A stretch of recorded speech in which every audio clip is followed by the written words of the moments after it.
Hola, soy Raquel. Hoy en Veganamente voy a preparar hummus de sabores.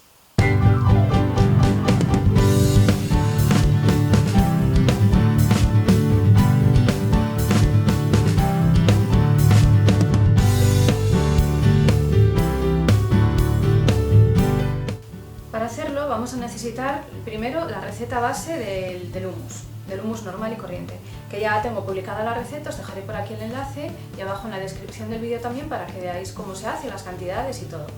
Pero básicamente los ingredientes son garbanzos cocidos, zumo de limón, tahini, comino, ajo, un poco de pimienta negra, sal y aceite. Y además vamos a necesitar pimientos rojos asados, estos son del piquillo, pero bueno, vale cualquier pimiento asado que no esté condimentado ni nada. Vamos a usar también aguacate maduro y un poco de perejil o de cilantro, si os gusta el cilantro, y remolacha cocida.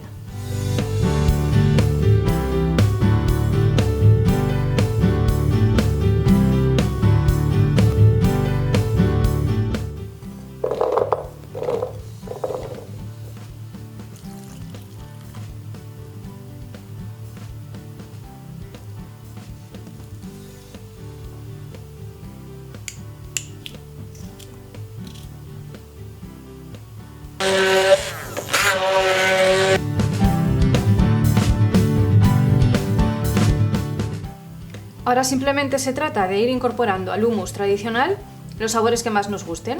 Vamos a ponerle, en este caso, aguacate.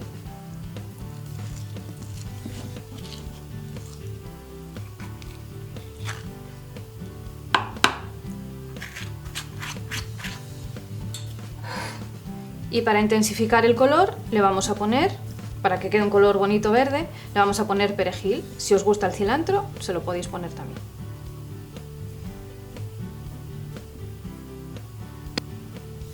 Y trituramos.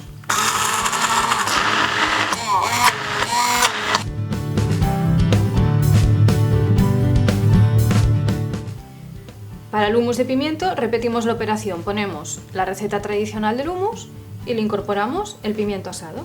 Me lo voy a poner 2, a ver cómo queda. Y trituramos.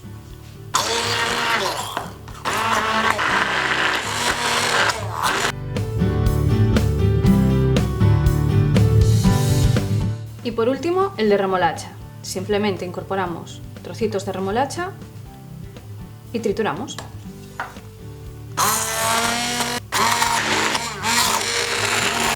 Y este es el resultado. Veganízate. Bueno, espero que os haya gustado esta receta. La verdad es que a mí me encanta, porque ya sabéis, a mí me encantan los colorines. Queda genial como aperitivo y además llena de color nuestras mesas. Ya veis que el hummus, además de lo sano y nutritivo que es, da muchísimo juego en la cocina, así que no me perdéis de vista que haré más recetas con el hummus. Los ingredientes de esta receta ya sabéis, abajo en la descripción del vídeo junto con los enlaces a mis redes sociales. También os dejaré el enlace a la receta del hummus tradicional, que sirve de base para estas recetas, y también para el tahini, por si queréis hacer vuestro propio tahini en casa. Dejadme un like, suscribiros, compartid con todo el mundo, que es gratis, no cuesta nada y a mí me ayudáis un montón. Darle a la campanita, yo lo haría para no perderme ninguno de mis vídeos. Muchísimas gracias por visitarme otro día más y nos vemos en la próxima receta. ¡Chao!